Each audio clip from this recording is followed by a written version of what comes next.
Hello and welcome everyone! Do you want to know if a servant is worth your hard-earned quartz? Then welcome to the right place. You are in the FGO Gacha Guide. I will tell you exactly what you need to know for today's topic servant, the cutest kaiju of all, King Protea. We will be covering the points you can see on screen, but before we jump into those, a fun fact with KP, she has madness enhancement due to the fact that she is obsessed with being loved. If her master gives her insufficient attention, i.e. love, then King Protea will grow hungry and restless to the point where she will eventually eat her master. So be sure to love your kaiju if you roll for her, or you may be bored. Now, on to my personal opinion about King Protea. In my personal opinion, Protea is interesting, but overall pretty average. Her biggest strength is in the fact that she can become one of the hardest servants to kill in the entire game.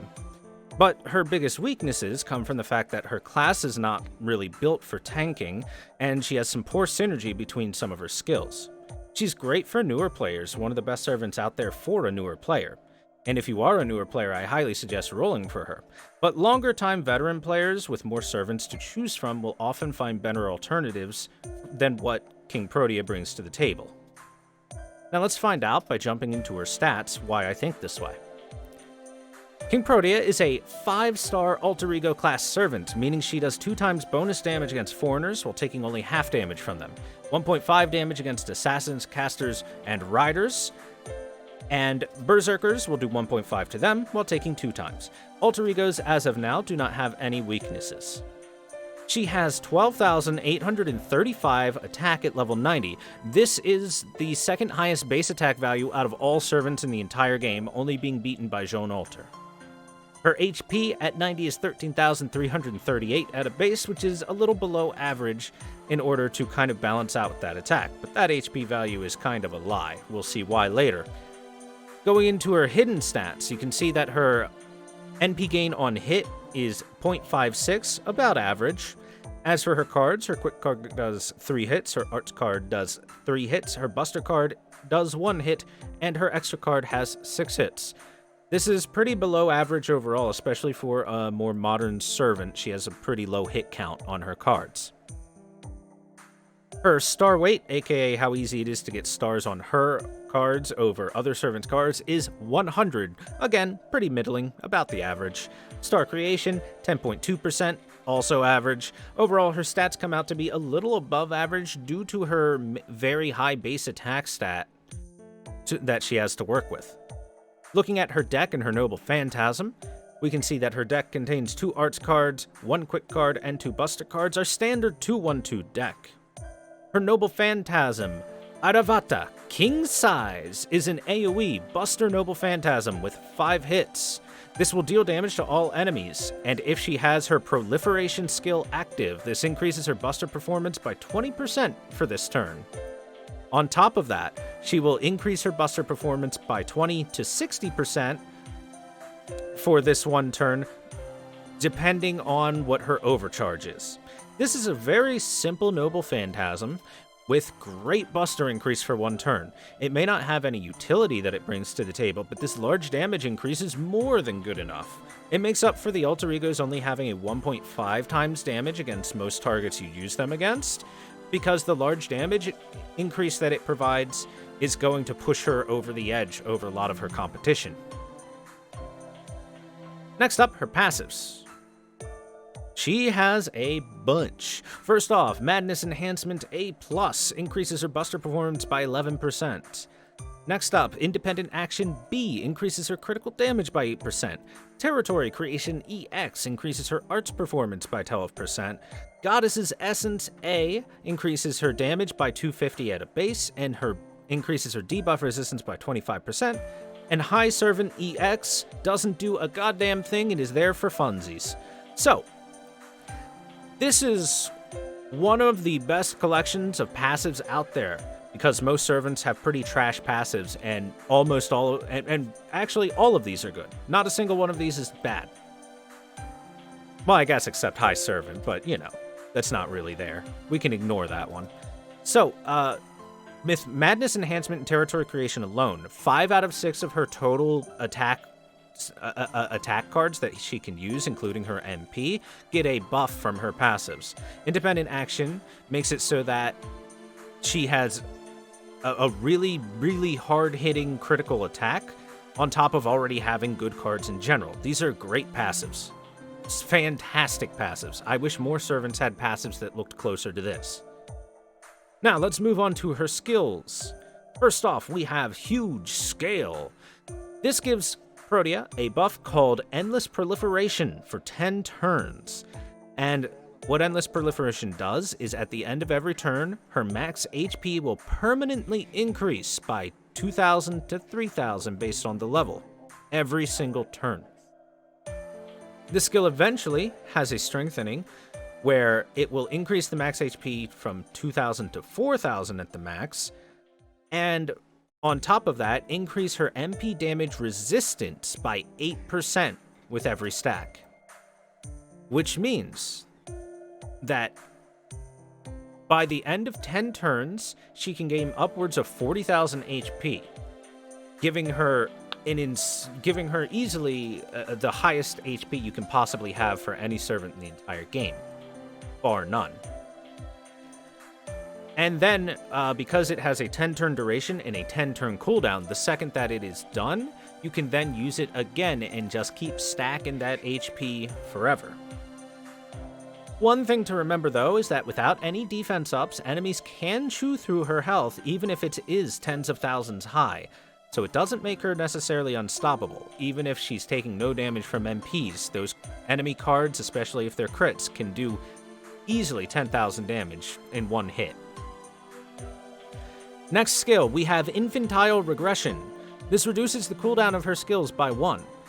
This charges her NP gauge between 10 to 20% based on level for every proliferation stack that she has, and has a 500% chance to remove the endless proliferation buffs that she currently has from her. So, just on the first raw Huge Scale, the first endless proliferation, if you have 10 stacks of that, this skill will give you 200% NP charge, just from one use of proliferation.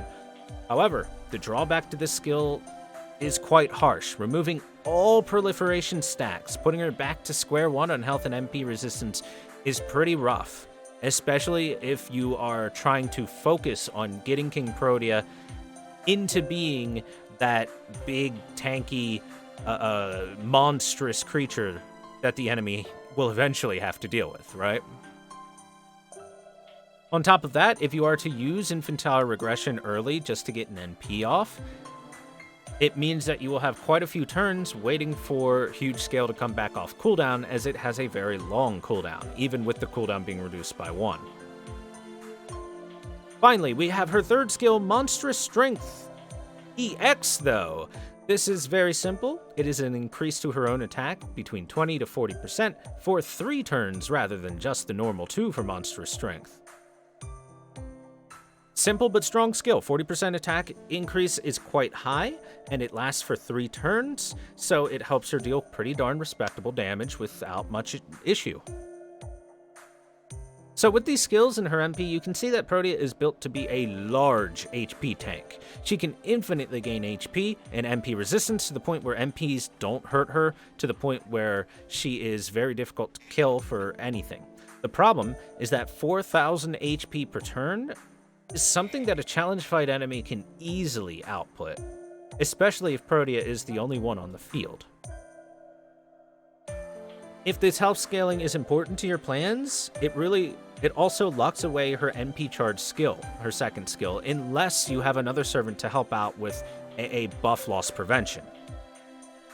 And because of that, she comes off working a little bit clunky, because you want all that HP, but you also want to be able to charge your NP. So, because of how they feed upon each other, or how the second feeds upon the first even, it makes it kind of difficult to use her in those challenge fights, which is what that first skill is really meant for.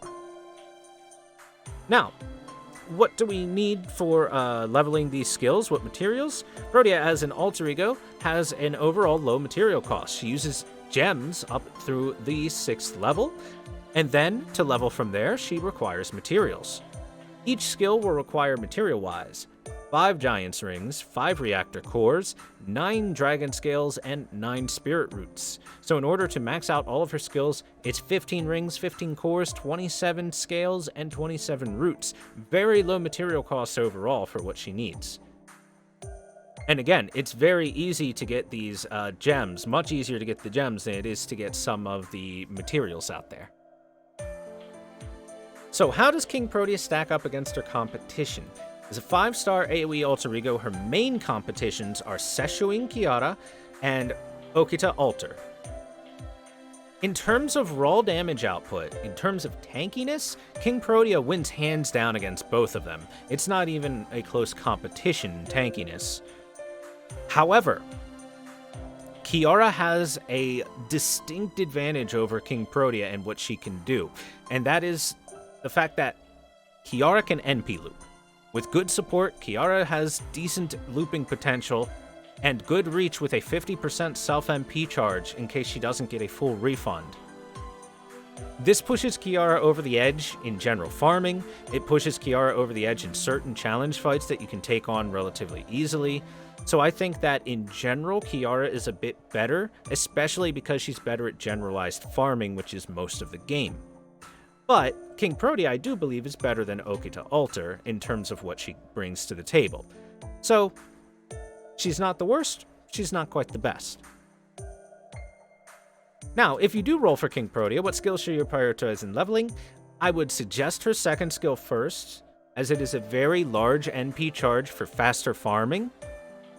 So you have more things that you can bring her to. Next, I would suggest Monstrous Strength EX, her third skill, because it is a good scaling skill and gives you upwards of 40% damage increase for 3 turns, which is really big. And then I would save her first skill for last in general, because extra HP is great, but it only really matters at all for those challenging fights that you would bring her on.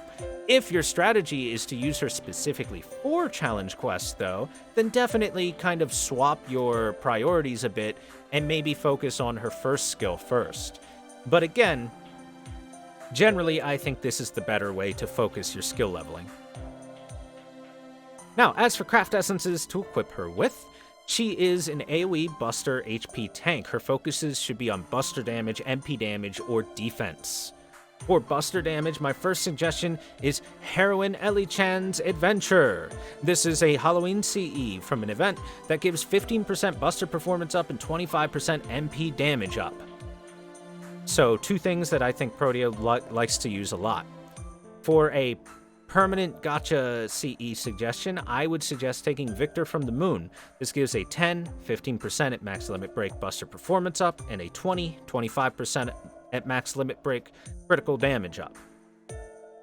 Now, if you want to tank a little bit harder, generalized tanking, the best choice is Iron Willed Training, as it gives a straight up 15 or 20% at max limit break defense up for the whole battle, which helps King Protea become a lot harder to kill in general. Finally, if you just want to deal big NP damage, Old Faithful, the Black Grail, is here to increase your MP damage by 60% or 80% if you can get it max limit breaking at the cost of only 500 HP per turn. And for Protea, that is basically nothing, as she can be getting as much as 4,000 a turn once her skill gets an upgrade.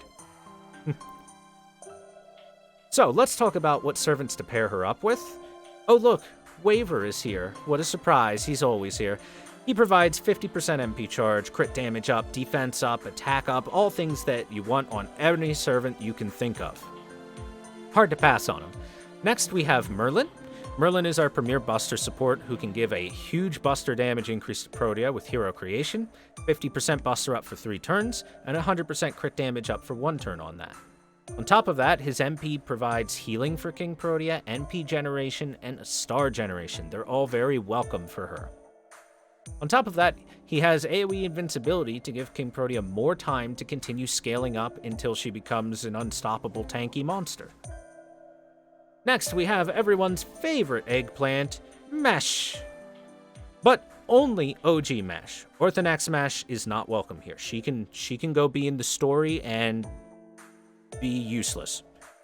OG Mesh original mash, can give us 3 turns of massive defense up, 20% from her skills, along with a 2000 damage cut for 1 hit, and up to 50% base 30% from her NP.